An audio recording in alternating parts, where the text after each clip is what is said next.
رب العالمين والصلاة والسلام على سيد المرسلين وعلى آله وأصحابه أجمعين.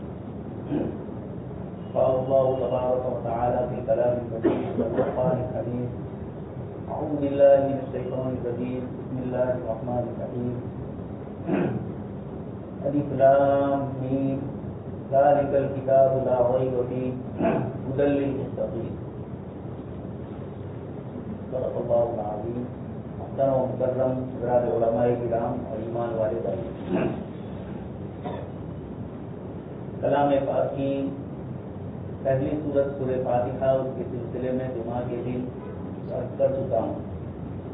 آج کی تراویح میں سورہ بقرہ گزشتہ کل بھی پڑھی گئی اور آج بھی پڑھی جائے گی اور مکمل ہو جائے گی. دوسرے نمبر کی یہ سورت ہے سورہ بقرہ. بقرہ کا معنی عربی میں گائے کو کہتے ہیں، اور چونکہ اس صورت میں اللہ تبارک و تعالیٰ آگے واقعہ ذکر فرما رہے ہیں یہود کے متعلق جس میں گائے کا ذکر آتا ہے، اس نسبت سے سورت کا نام بقرہ رکھا گیا. سورتوں کے جو نام ہے یہ ضروری نہیں ہے کہ سورت میں آنے والے پورے مضمون کی طرف اشارہ کر رہے ہیں. یہ مخصوص واقعات اور مخصوص چیزوں کی طرف اشارہ کرنے کے لیے سورتوں کے نام مفسرین نے متعین فرمائے ہیں، اور خود جناب نبی اکرم صلی اللہ علیہ وسلم نے بھی اس کو ذکر فرمایا. سورہ بقرہ مدینہ منورہ میں آپ صلی اللہ علیہ وسلم کی ہجرت کرنے کے بعد سب سے پہلی سورت جو نازل ہوئی یہ سورہ بقرہ. قرآن کریم کی سورتوں میں سب سے بڑی سورت یہ ہے. 2.5 پارے تک اللہ تبارک و تعالیٰ نے اس سورت کو تفصیلی طور پر مضامین کے ساتھ ذکر فرمایا. اس سورت کے شروع میں اللہ تبارک و تعالیٰ نے اپنی کتاب قرآن کریم سے اس کا آغاز فرمایا. الف لام میم ذالک الکتاب. اس کے بعد والی جو سورت ہے سورہ آل عمران، اس میں بھی یہی حال ہے. اس کا بھی سب سے پہلے قرآن کریم سے ہی ذکر ہوتا ہے. اس سورت کے ایک بڑے حصے کا تعلق یہود سے ہے، بنی اسرائیل، اور سورہ آل عمران کی آیتوں کا ایک بہت بڑا حصہ جس کا تعلق عیسائیوں سے ہے. سیدنا ابراہیم علیہ السلام کی اولاد میں آپ کے 2 بیٹے ہوئے، ایک حضرت اسحاق علیہ السلام اور ایک حضرت اسماعیل علیہ السلام. حضرت اسماعیل علیہ السلام کے سلسلے میں ہی جناب نبی اکرم صلی اللہ علیہ وسلم بھی تشریف لائے. حضرت ابراہیم علیہ السلام کی اولاد میں حضرت اسماعیل علیہ السلام کے سلسلے سے جو نسب چلا، یہ بیچ میں اور کوئی نبی نہیں ہے. آخر میں جناب نبی اکرم صلی اللہ علیہ وسلم تشریف لائے، اور حضرت اسحاق علیہ السلام کے اولاد میں اللہ تبارک و تعالیٰ نے آپ کے بعد آپ کے صاحبزادے حضرت یعقوب علیہ السلام کو نبوت سے سرفراز فرمایا، نبی بنایا. اور پھر حضرت یعقوب علیہ السلام کے صاحبزادے حضرت یوسف علیہ السلام. اس طرح حضرت یعقوب علیہ السلام کی اولاد میں اللہ پاک نے انبیاء کرام علیہ السلام کا سلسلہ حضرت عیسیٰ علیہ السلام تک باقی رکھا. یہ پورا کا پورا حضرت یعقوب علیہ السلام کی اولاد کا سلسلہ ہے. حضرت یعقوب علیہ السلام کا دوسرا نام اسرائیل بھی ہے. جیسے ہمارے یہاں عبداللہ عبد الرحمن ہے، اس طریقے سے ہبرو زبان میں اسرائیل، جبرائیل، میکائیل، اسماعیل، یہ سب نام کس طریقے سے ہیں. اس کا معنی ہوتا ہے اللہ کے بندے. پھر صفت الگ الگ لگی، جیسے عبد الرحمن رحمان کا بندہ، عبداللہ اللہ کا بندہ. اس طریقے سے الگ الگ عبد الصمد، اس طرح نام. تو عبرانی زبان میں، ہبرو زبان میں حضرت یعقوب علیہ السلام کا نام اسرائیل تھا، اللہ کا بندہ تھا. اس نسبت سے آپ کی اولاد کو بھی بنی اسرائیل، بنی کا معنی اولاد، بنون کا معنی اولاد بیٹے، تو بنی اسرائیل یعنی اسرائیل کی اولاد. یہ سلسلہ چلا ہے حضرت یعقوب علیہ السلام سے لے کر حضرت عیسیٰ علیہ السلام تک. جتنے بھی انبیاء کرام علیہ السلام بنی اسرائیل میں تشریف لائے، بیشتر کا ذکر قرآن کریم نے جو 25 انبیاء کرام علیہ السلام کا صاف نام قرآن میں ذکر کیا گیا ہے، اس میں زیادہ تر وہی نبی ہے جو حضرت یعقوب علیہ السلام کے اولاد ہے. بتلانا یہ ہے کہ چونکہ اس صورت میں اللہ تبارک و تعالیٰ نے مدینہ منورہ جب آپ صلی اللہ علیہ وسلم اور صحابہ کرام ہجرت کر کے تشریف لے گئے، جب تک مکہ مکرمہ میں تھے وہاں تک انفرادی عبادتیں تھیں اور انفرادی اعمال تھے. لیکن یعنی اکیلے نماز پڑھنا تھا یا جماعت سے نماز پڑھنا تھا، لیکن شریعت کی چند عبادتوں کو ادا کرنا تھا۔ اس کے علاوہ بڑے احکام جو ہے یہ مکہ مکرمہ میں نازل نہیں ہوئے تھے، مدینہ منورہ میں ہی نازل ہوئے، حتیٰ کہ خود زکوٰۃ اور دوسری جتنی بڑی بڑی عبادتیں ہیں، حج وغیرہ، یہ سب مدینہ منورہ میں نازل ہوئے۔ مکہ مکرمہ میں تو فرض نماز اور اس کے علاوہ سب سے بنیادی چیز تھی توحید، اللہ پاک کی ذات عالی اور اس کی صفات میں اس کو ایک ماننا، آپ صلی اللہ علیہ وسلم کی رسالت کو ماننا اور آخرت کا مرنے کے بعد کی زندگی کا عقیدہ، یہ تین بنیادی عقیدوں پر محنت کی گئی مکی زندگی، اور انہی عقیدوں کی بنیاد پر پھر اعمال کا دار و مدار ہوتا ہے۔ جس نے ایمانی کیفیات میں پختگی اور قوت ہوگی، یقینی کیفیات میں اتنی زیادہ اعمال کے اندر رغبت ہوگی۔ اسی سلسلے میں یہ جو بنی اسرائیل کا قصہ قرآن نے ذکر فرمایا سورہ بقرہ میں، اور بھی چند واقعات ذکر کیے، اس صورت کا پورا خلاصہ یہ ہے اور پورا حاصل اس کا یہ ہے کہ انسان اللہ تبارک و تعالیٰ کی طاقت کو سب کچھ سمجھے۔ اللہ پاک نے اسباب کے درجے میں دنیا میں چیزیں دی ہے اور دنیا کی چیزیں اسباب کے درجے میں اپنا کام کرتی ہے، لیکن اللہ تبارک و تعالیٰ مسبب الاسباب، یہ اسباب پیدا بھی کرتا ہے اور اسباب کو کھینچ بھی لیتا ہے۔ اس سے قرآن کریم کے سارے جتنے انبیاء کرام علیہ السلام کے اور دوسرے ان سب میں یہی چیز بتلائی جائے۔ اس صورت میں جو واقعات چند ذکر کیے گئے، حضرت عزیر علیہ السلام کا قصہ آج کی تراویح میں آئے گا، حضرت ابراہیم علیہ السلام کا پرندوں کے ساتھ جو واقعہ پیش آیا، نمرود کے ساتھ حضرت ابراہیم علیہ السلام نے جو دلیلیں پیش کی، اور اسی طریقے سے خود یہ قصہ بنی اسرائیل کا اور بنی اسرائیل کی پوری ہسٹری سورہ بقرہ میں اللہ تبارک تعالیٰ نے ذکر فرمائی۔ آخر یہ کیوں ذکر فرمائی؟ مدینہ منورہ میں مسلمان اپنی پرائیویٹ لائف سے اٹھ کر اب ایک سماجی زندگی گزارنے والے اور ایک ذمہ دار امت بن کے پوری دنیا کے اندر اللہ پاک کے احکام کو نافذ کرنے والی امت بنا کر بھیجی گئی۔ تو اس سے پہلے جن لوگوں کو یہ ذمہ داریاں دی گئی، انہوں نے ان ذمہ داریوں کو کس طریقے سے نبھایا، قرآن کریم نے سورہ بقرہ میں اس کو ذکر فرمایا۔ اسی سلسلے میں سب سے پہلے سیدنا حضرت آدم علیہ السلام کا قصہ ذکر فرمایا۔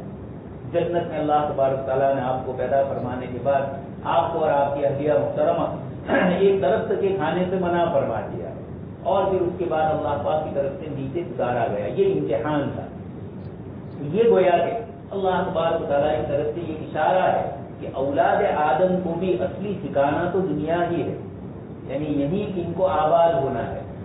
جنت میں جو رکھا گیا تھا، اس لیے کہ یہی پہلے ہی پارے میں تیسری رکوع کا جو شروع آغاز فرمایا اللہ پاک، وَإِذْ قَالَ رَبُّكَ لِلْمَلَائِكَةِ إِنِّي جَاعِلٌ فِي الْأَرْضِ خَلِيفَةً۔ اللہ پاک فرماتے ہیں کہ اللہ پاک نے فرشتوں سے فرمایا کہ میں زمین میں اپنا ایک نائب مقرر کرنے والا ہوں، فی الارض کا لفظ فرمایا۔ اس لیے آدم علیہ السلام کو یہی تشریف لانا تھا۔ جنت میں اللہ تبارک و تعالیٰ کی طرف سے ایک واقعہ پیش آیا اور اس دنیا میں یہ واقعہ پیش نہ بھی آیا، تو اللہ پاک کی طرف سے یہ زمین کے خلیفہ اور نائب بنائے گئے تھے، اس لیے اور کوئی واقعہ پیش آتا۔ یہ اس واقعے کے ذریعے اشارہ فرمایا کہ اس سارے دنیا میں اللہ پاک نے انسان کو امتحان کے لیے بھیجا ہے، اور امتحان اسی وقت ہوتا ہے جبکہ دونوں قسم کی چیزیں اس کے ساتھ لگی ہو، وہ کسی چیز کو چاہ رہا ہو اور اس کو کسی چیز سے روکا جا رہا ہو، اور اب وہ محض اللہ کے حکم کی بنیاد پر اس چیز سے رک جائے، کسی چیز کا حکم دیا جائے۔ کل کی تراویح میں ہم سن چکے ہیں وَاسْتَعِينُوا بِالصَّبْرِ وَالصَّلَاةِ وَإِنَّهَا لَكَبِيرَةٌ إِلَّا عَلَى الْخَاشِعِينَ، کہ نماز اور صبر کے ذریعے اللہ پاک سے مدد چاہو، اور آگے اللہ پاک نے فرمایا وَإِنَّهَا لَكَبِيرَةٌ، نماز پڑھنا اتنا آسان نہیں ہے۔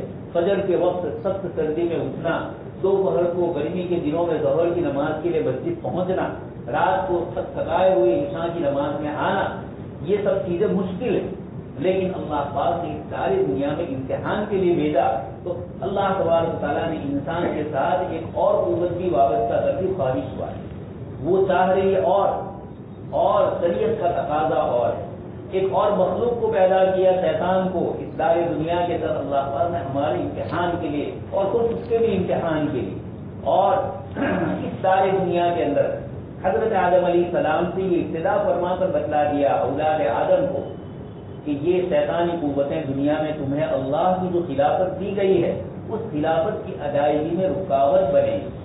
حضرت آدم علیہ السلام سے تو غلطی ہوئی، لیکن اس کا تدارک اور اس کا علاج آپ نے فرما لیا کہ حضرت آدم علیہ السلام نے آج ہی کی تراویح میں اخیر میں جو سورت ختم ہوتی ہے ربنا ولا تحملنا، یہ ساری آیتیں، اسی طرح آج کے بارے میں بھی اللہ پاک نے دعائیں ذکر فرمائی. حضرت آدم علیہ السلام نے بھی اللہ پاک سے فوراً یہ دعا فرمائی کہ یہ مجھ سے غلطی ہوئی ہے اور میں اپنی غلطی کا اقرار کرتا ہوں. اللہ پاک کو بندے کی توبہ اور انابت اتنی پسندیدہ ہے کہ اللہ تبارک تعالیٰ نے قرآن کریم میں حضرت آدم علیہ السلام، حضرت حوا علیہ السلام کی اس دعا کو ذکر فرمایا اور یہ بتلا دیا کہ اللہ تبارک تعالیٰ نے ان کو کامیاب فرمایا.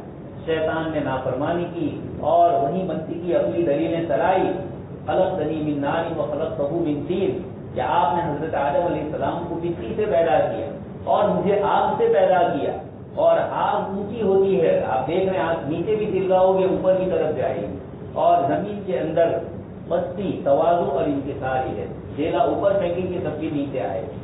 تو یہ اللہ تبارک تعالیٰ نے، شیخ سعدی رحمۃ اللہ علیہ فرماتے ہیں کہ خواب آفری دندر خداوند دے پا کہ اے انسان، اللہ نے تجھے مٹی سے پیدا کیا ہے، لہذا مٹی جیسا تواضع اور انکساری کرنا، شیطان جیسا تکبر مت کرنا، اس لیے کہ شیطان کو اس کے تکبر ہی نے ذلیل کر دیا اور رسوا کیا.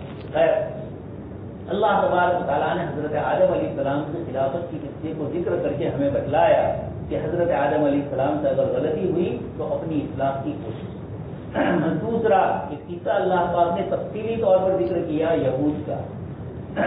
ان کے متعلق یہ فرمایا کہ انبیاء کرام علیہ السلام، تفسیر کی کتابوں میں آتا ہے 4000 کے قریب انبیاء کرام علیہ السلام کو اللہ پاک نے بنی اسرائیل میں بھیجا. ان انبیاء کرام علیہ السلام کی انہوں نے نافرمانی کی. اللہ پاک نے سورہ بقرہ میں اس امت کو جو ابھی مدینہ منورہ میں ابتدائی ایام گزار رہی ہے اور جس کو اللہ پاک نے کنتم خیر امت اخرجت للناس، یہ بہترین امت جس کو قیامت تک کے لیے اللہ تبارک و تعالیٰ نے پوری دنیا کی انسانوں کے لیے تأمرون بالمعروف وتنہون عن المنکر، ہر اچھی چیز کا حکم کرنے والی اور ہر بری چیز کو روکنے والی بنا کر جس امت کو بھیجا ہے، اس کی تعلیم، اس کی تربیت، اس کے ایمان اور یقین کی پختگی کرنی تھی. تو اللہ تبارک و تعالیٰ نے یہود کے قصے کو تفصیلی طور پر ذکر کر کے اس امت کو بتلایا. اجمالی طور پر، مختصر طور پر قرآن کریم یہ بھی کہہ سکتا تھا کہ یہود نے ہمارے احکام کی نافرمانی کی، اس لیے ہم نے ان کو ضربت علیہم الذلہ، ہم نے ان کو ذلیل اور رسوا کر دیا. لیکن پہلے ہی پارے میں، پاؤ پارے سے لے کر پونے پارے کے آگے تک پورے یہود نے جتنی شرارتیں کی اور اللہ پاک نے ان پر جتنے انعامات فرمائے، ان سب کا ذکر مختصر طور پر اللہ پاک نے فرمایا. گویا سورہ بقرہ مختصر طور پر کسی قوم کی تعلیم اور تربیت اور کسی قوم کو تیار کرنا دنیا میں ایک بہت بڑے مقصد کے لیے، اس کے لیے بیچ میں کون کون سی رکاوٹیں آ سکتی ہیں اور کن رکاوٹوں کی بنیاد پر وہ اس میں مبتلا ہو کر اللہ پاک کے دربار عالی سے مردود کر دیے جاتے ہیں، ذلیل کر دیے جاتے ہیں، اور انبیاء کرام علیہ السلام کا بابرکت سلسلہ اس قوم سے لے کر دوسری قوم کو دیا جاتا ہے. حکومت وغیرہ جن کو دی گئی تھی اللہ پاک نے اس کو بھی ان سے لے لیا اور قیامت تک کے لیے یہود کے لیے ذلت اور مسکنت کو اللہ پاک نے عام فرما دیا. ان واقعات کو صرف واقعے کی شکل میں اللہ پاک نے ذکر نہیں فرمایا، یہ تو ہو چکے تھے اور اللہ پاک نے یہود کے ساتھ جو کچھ کیا، قرآن کی ان آیتوں سے جو اشارے فرمائے، یہ تو سب ہو چکا تھا. لیکن امت محمدیہ کو بتلانا مقصود ہے کہ ایک امت کو جب ہم نے یہ امانت اور ذمہ داری دی تھی، وہ اس کو صحیح طریقے سے نہیں بجا رہا ہے. اب تم کو یہ ذمہ داری دی جاتی ہے. انہوں نے کون کون سی غلطی کی اور ان غلطیوں کے پیچھے وہ کون سے اسباب تھے جس نے ان کو ابھارا. سب سے بنیادی چیز حسد من انڈیا ہوتی. اللہ پاک نے ذکر فرمایا آپس کا حسد یا آپس کا بغض، جیسے شیطان کو اوپر سے نیچے اتارا. یہود نے امت محمدیہ کے ساتھ سب سے بڑا کام جو کیا اور خود اپنے نبیوں کے ساتھ بھی جو کیا، یہی تکبر اور بڑائی اور گھمنڈ تھا. دوسری چیز ناحق دلیل بازی کرنا. کوئی بھی قوم، نبی جب کوئی حکم دے یا شریعت کا جب کوئی حکم ہو اور وہ شریعت سے ثابت ہے، اب اس حکم کے اندر کوئی آدمی اپنی طرف سے دلیل بازی کرے، جیسے اس وقت ہو رہا ہے اسلامی شریعت پر اور اسلامی احکامات پر، جو کتاب و سنت سے ثابت احکام ہے، ان احکام پر انسان اپنی عقل کے گھوڑے دوڑائے تو اللہ تبارک تعالیٰ نے صاف فرما دیا یہود نے یہی کام کیا. جب اللہ پاک کی طرف سے حکم آیا انہوں نے اس کے اندر اپنی طرف سے کوئی نہ کوئی کسی قسم کی شرارت. یہ اللہ پاک نے سورہ بقرہ میں جو واقعہ گائے کا قصہ پیش کیا ہے اس کے پیچھے بھی یہود کی یہی شرارت. قصہ اتنا پیش آیا تھا کہ یہود میں ایک آدمی نے اپنے چچا کو قتل کر دیا. چچا کی اولاد نہیں، اس کے دل میں آیا کہ ان کو قتل کر دوں تو ان کا مال جو ہے وہ مجھے ہی ملے گا.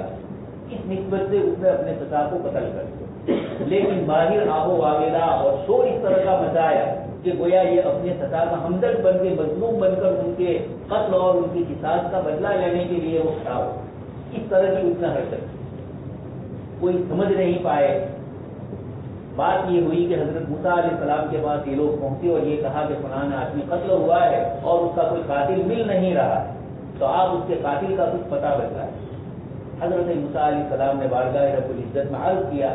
اللہ پاک کی طرف سے حکم آیا کہ آپ ان کو یہ کہہ دیجئے کہ وہ گائے کو ذبح کریں. اب آپ سوچئے ایسی قوم جو اللہ کے احکام کی خلاف ورزی کرتی ہے اور جو اللہ کے احکام میں کوئی نہ کوئی کیڑے نکالتی ہے، اللہ پاک ان کے ساتھ احکام بھی اسی طریقے کے نازل فرمائے. ایک آدمی کا انتقال ہوا ہے، قتل ہوا ہے اور اس کے قاتل کا قتل کرنے والے کا پتہ چلانا ہے، لیکن اللہ پاک کی طرف سے اس قوم کے لیے حضرت موسیٰ علیہ السلام کو حکم ہو رہا ہے انتظبحوا بقرہ کہ گائے کو ذبح. بنی اسرائیل نے کہا اتتخذنا ہزوا، اے موسیٰ کیا آپ ہمارا مذاق کر رہے ہیں؟ سمجھ میں نہیں آیا. حالانکہ اللہ کے نبی جب مان لیا ہوتا تو کوئی اشکال پیدا نہ ہو. قرآن کریم کی آدھی کی تراویح میں آیت جو بالکل سورت کے اخیر میں ہے للہ ما فی السماوات و ما فی الارض وَإِن تُبْدُوا مَا فِي أَنفُسِكُمْ أَوْ تُخْفُوهُ يُحَاسِبْكُم بِهِ اللَّهُ. اگر تم کسی چیز کو ظاہر کرو گے یا کسی چیز کو چھپاؤ گے اللہ پاک اس کا تم سے حساب لیں گے. یہ آیت نازل ہوئی. صحابہ کرام ڈر گئے کہ دل میں جو گناہ کے وسوسے اور برائی کے وسوسے آئے جس پر ہمارا کنٹرول نہیں ہے اس گناہ پر بھی پکڑ ہوگی اللہ پاک کی طرف سے. یہ تو بہت سخت حکم. لیکن انہوں نے جا کر اللہ کے رسول صلی اللہ علیہ وسلم کے سامنے عرض کیا کہ اللہ کے رسول صلی اللہ علیہ وسلم کیا ایسا ہو. حضور نے سکھلایا آمن الرسول بما انزل الیہ من ربہ والمؤمنون کہ رسول اور ایمان والے اللہ کی طرف سے جو حکم اترا ہے اس پر ایمان لے آئے. یہ ترتیب اور یہ تعلیم جناب نبی اکرم صلی اللہ علیہ وسلم نے صحابہ کو سکھلائی، امت کو سکھلائی. چنانچہ قرآن کریم نے صحابہ کے قصے کو نقل کیا، آیت میں ان کو نقل فرمایا لا نفرق بین احد منہم، ہم کسی نبی کے درمیان کوئی فرق نہیں کرتے ہیں، ہم اللہ کے حکم کو مان لیں. اور کیسا مانا؟ حجۃ الوداع کا موقع ہے، آخری حج کے سفر میں آپ تشریف لے گئے، جمعہ کا دن تھا، عرفات کا میدان ہے اور 9ویں ذی الحجہ ہے، مکہ مکرمہ ہے. حضور نے یہ پوچھا کہ میرے صحابہ یہ کون سا شہر ہے؟ جس شہر میں وہ پیدا ہوئے مہاجرین، پوچھا جا رہا ہے ای بلد ہذا، یہ کون سا شہر ہے؟ صحابہ کرام نے جواب دیا اللہ ورسولہ عالم، اللہ اور اس کے رسول جانتے ہیں. حالانکہ جواب آسان تھا کہ اللہ کے رسول مکہ مکرمہ ہے، لیکن صحابہ یہ سمجھتے تھے کہ جب اللہ کے نبی صلی اللہ علیہ وسلم ایسا آسان سوال کر رہے ہیں، یہ سب کو معلوم ہے اور پھر یہ سوال ہو رہا ہے ای یوم ھذا ای شہر، کون سا مہینہ، کون سا دن، یہ سب پوچھا جا رہا ہے. اور صحابہ فرماتے ہیں اللہ و رسولہ. یہ تعلیم اور تربیت دی تھی کہ شریعت کے حکم کے آگے بندہ اپنے آپ کو جھکا دے. اللہ کے احکام کے آگے جب اللہ نے حکم دیا ہے تو وہ جانتا ہے کہ میرا بندہ اس کو بجا لا سکتا ہے یا دنیا میں محبت کی دنیا میں امتحانات ہوتے ہیں. اللہ پاک نے بھی مسلمانوں کا امتحان لیا. جب صحابہ نے یہ کہہ دیا آمن الرسول کہ ہم ایمان لے آئے، اللہ پاک نے فوراً اس کے بعد آیت نازل فرمائی لا یکلف اللہ نفسا الا وسعها لها ما کسبت وعلیہا ما اکتسبت، کہ اللہ پاک کسی بندے کو اس کی طاقت سے زیادہ کا مکلف اور مجبور نہیں کرتے ہیں.